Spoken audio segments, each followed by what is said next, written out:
Okay, so let's talk about how to make a Flipgrid. So you want to go to flipgrid.com, and then if you don't have an account, click Educator Sign Up. It is free, and I just sign in with my school Google account. I'm going to click Educator Login because I already have an account. Okay, so when you get to your account, if you're obviously signing in for the first time, you're not going to see anything right here. One thing I like to remember is my grid is going to be like my class. And then within my grid, I will have my topics, which will be like my lessons for the day.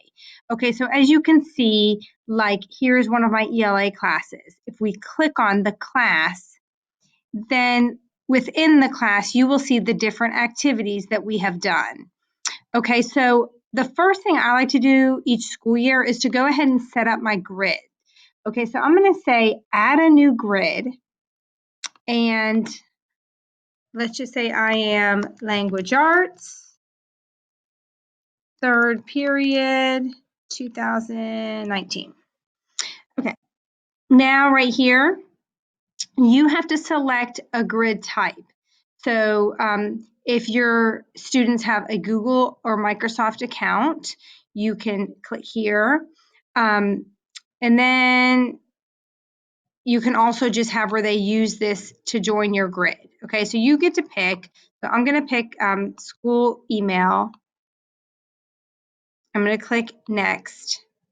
Okay, and this is where you have to put whatever the end of your school email is, which ours is forsythk12.org. And then it will kind of come up. So I'm just going to select that. Okay, so I'm going to click next.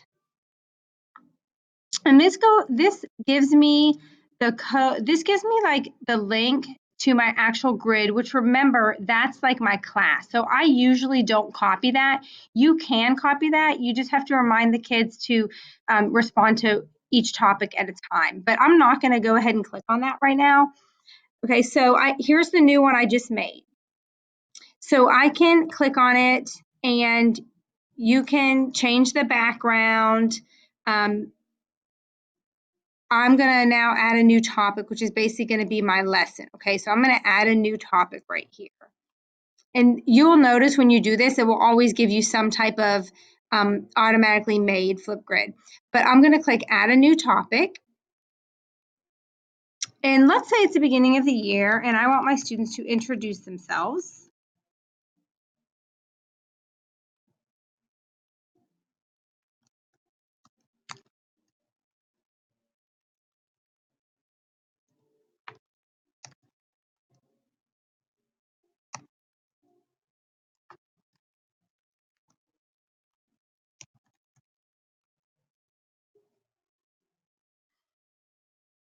Okay, so I just put, let's all get to know each other. Please share a few cool facts and details about yourself and your family. Okay, and you could really do anything. You could make a really cool lesson like 2 truths and a lie, or just come up with any type of topic. So now down here, there's so many options. So if it's your first time making Flipgrid, I would try not to get too fancy. Okay, so these are always my easiest just to kind of make them cute. Okay, so you can kind of look through and find an emoji to add. We're introducing ourselves, so I just said hi. And the kids love these. Okay, I'm going to select this one.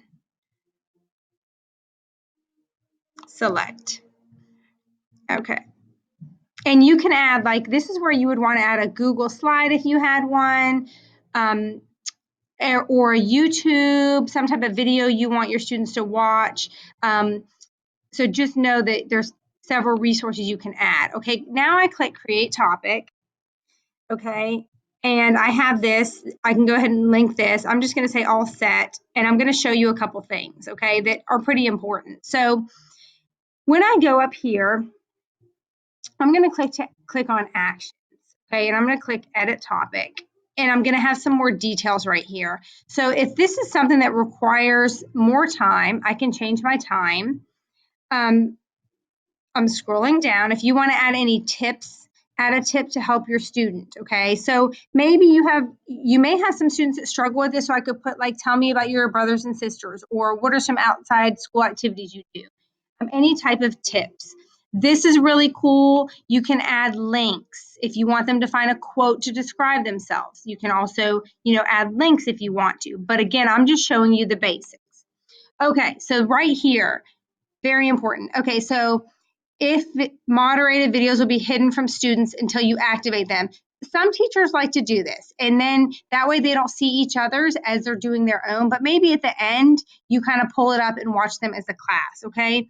I usually leave this as active and then allow students to reply via video to another student. I think this is great with some teaching.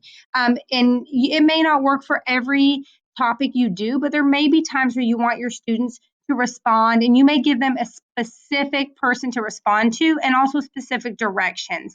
I never liked for my students to have 5 responses under theirs and then maybe have a person who didn't get any. So I always try to set my groups ahead of time, and I do not always use this. Okay, I'm going to turn it off for this activity.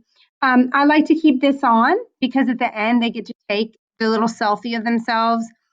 Title, okay, fine. Yeah, they can put a title. I don't like this because again, it ends up becoming a popularity contest. I usually keep this off as well. Students can trim. I leave this on. They're actually pretty creative and it allows them to edit their videos, stop, trim. So that's pretty cool. And then if you have an activity where they need to add a Google Doc link, you can do that, or a project link. But in this case, we're not going to use it. Those are just some options that you have.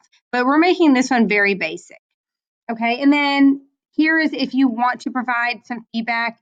Some teachers will use just a paper rubric, or you can use this feedback. In this case, we're introducing ourselves, and so I'm going to leave that blank.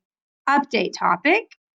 Okay, and now I'm going to click share, and I get the link. Same link we had earlier. I just added some things to it. Okay, and so just know we have the action part.